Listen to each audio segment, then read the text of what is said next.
Bienvenue, Filmy est un iPhone 15 Pro et aujourd'hui, je vais passer en revue l'unboxing ainsi qu'un rapide coup d'œil à l'appareil et voir ce qui a changé entre les nouvelles versions de l'appareil. L'appareil. Bref, entrons directement dans le vif du sujet.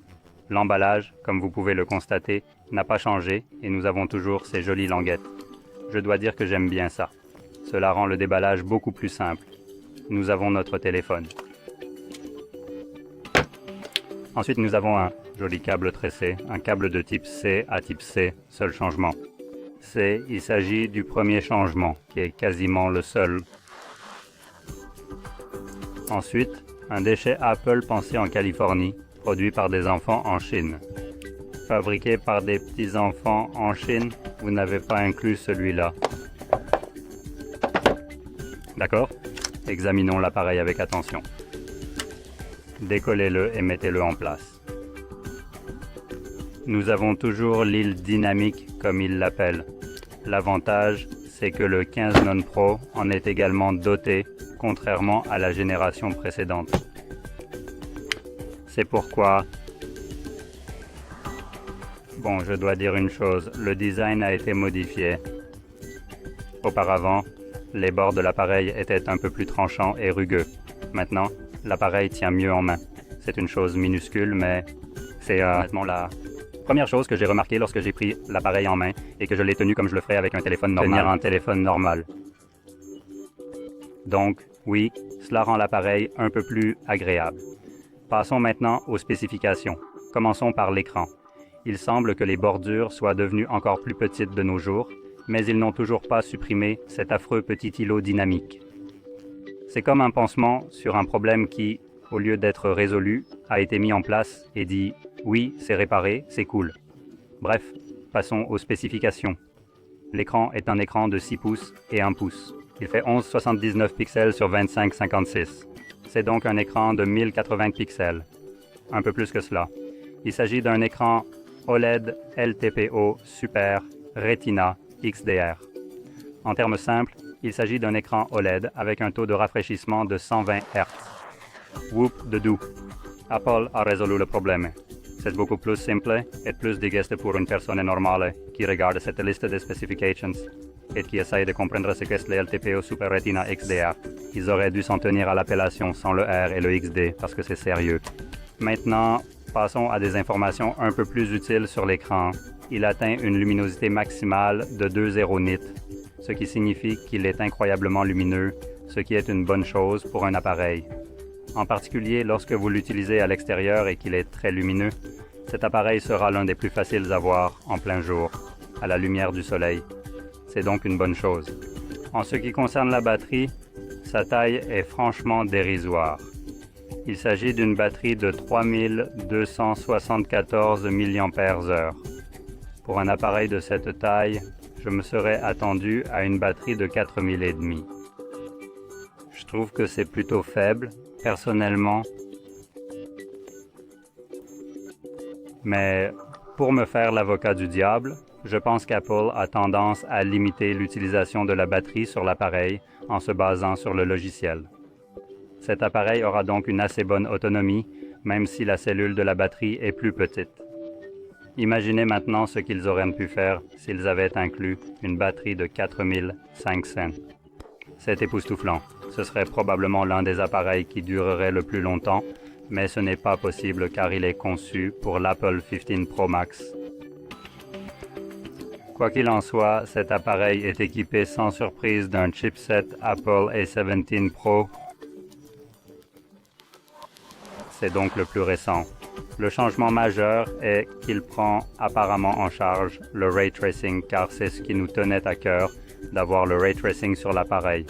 Nous ne nous sommes pas débarrassés de l'île, nous avons juste ajouté plus de merde à l'appareil pour le rendre plus vendable. Maintenant, je pense que ce sera probablement mieux pour les casques. Les casques VR, les casques d'informatique spatiale. Pour les téléphones, je ne pense pas qu'il soit très important que l'appareil puisse faire du ray tracing de nos jours, mais comme je l'ai dit, jouer sur un VR, c'est probablement une bonne chose à avoir.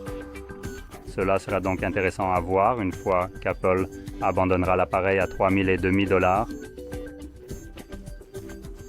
Pour les téléphones, comme je l'ai mentionné, je vois très peu d'utilité pour ce type de fonctionnalité et il aurait probablement été préférable de dépenser ces ressources pour l'appareil et d'autres endroits, comme l'idée hallucinante de cacher l'île dynamique.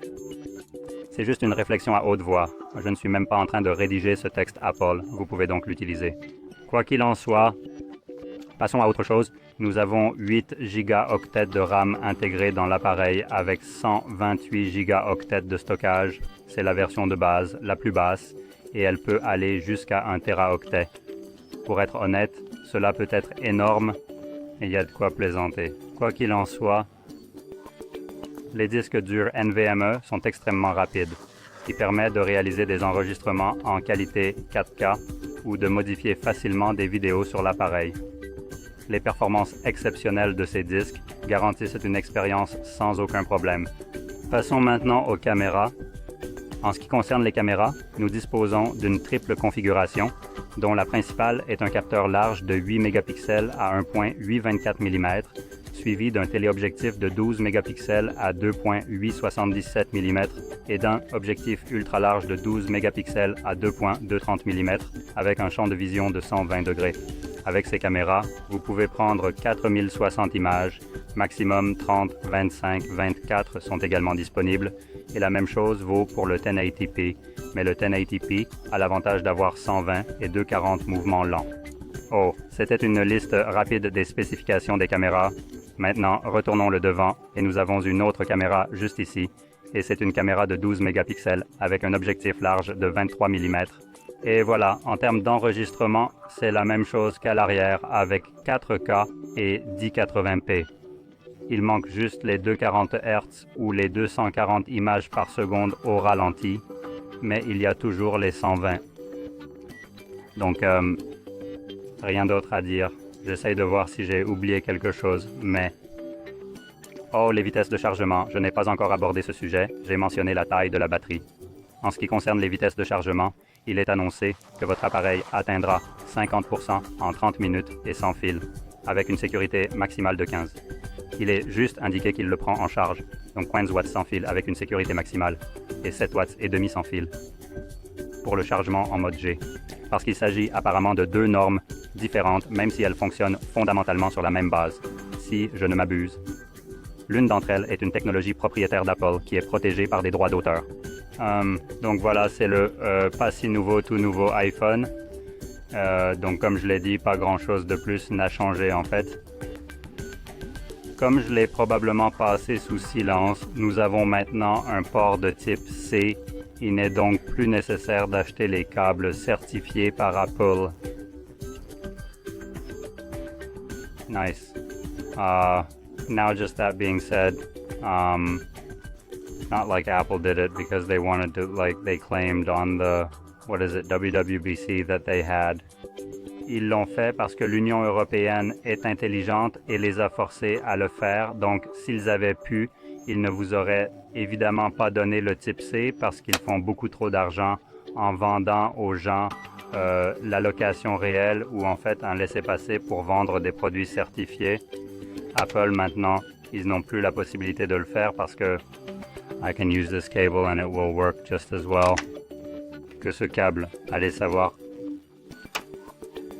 C'est donc le plus gros changement sur l'appareil et en gros le seul changement sur l'appareil. L'autre serait le processeur. Mais c'est normal, quand on reçoit un nouvel appareil, on s'attend à ce qu'il nous apporte au moins quelque chose de nouveau. Et quand même pour plus de 1000 euros, je crois. Je pense que le coût de l'appareil et le coût en dollars américains sont d'environ 1000 $. Donc, dans tous les cas, pour 1000 $, si vous avez l'ancien appareil, ne le mettez pas à jour. C'est juste que vous produisez des déchets électroniques là. Et comme Apple veut vous savez dire honestamente que au lieu de produire des appareils tous les putains d'ans, pourquoi ne pas les produire une fois tous, les 300 et les rendre nettement meilleurs et plus viables pour les mises à jour. C'est une idée folle, donc oui, si vous avez le précédent, ne le mettez pas à jour. C'est une sorte de mimétisme avec l'environnement et tout ça pour être honnête. parce que je sais que celui qui veut le mettre à jour le fera, mais si vous vous en souciez, vraiment ce n'est pas le but pour moi de le dire. Le but c'est que cet appareil vous apporte si peu de mise à jour que c'est à se demander pourquoi on le met à jour avec juste un processeur plus rapide, alors que déjà le précédent était en gros une des choses les plus rapides que vous puissiez avoir. De toute façon, c'est vraiment redondant de passer à un autre processeur plus rapide qui n'a pas de concurrence et qui fait tout aussi bien que le précédent. Et l'appareil a toujours la même apparence. La seule différence, c'est le type C. Donc, ouais, bref. Ceci étant dit, j'espère que vous avez trouvé cette vidéo utile, amusante d'une certaine manière si c'est le cas. N'oubliez pas de smash like, subscribe et merci d'avoir regardé.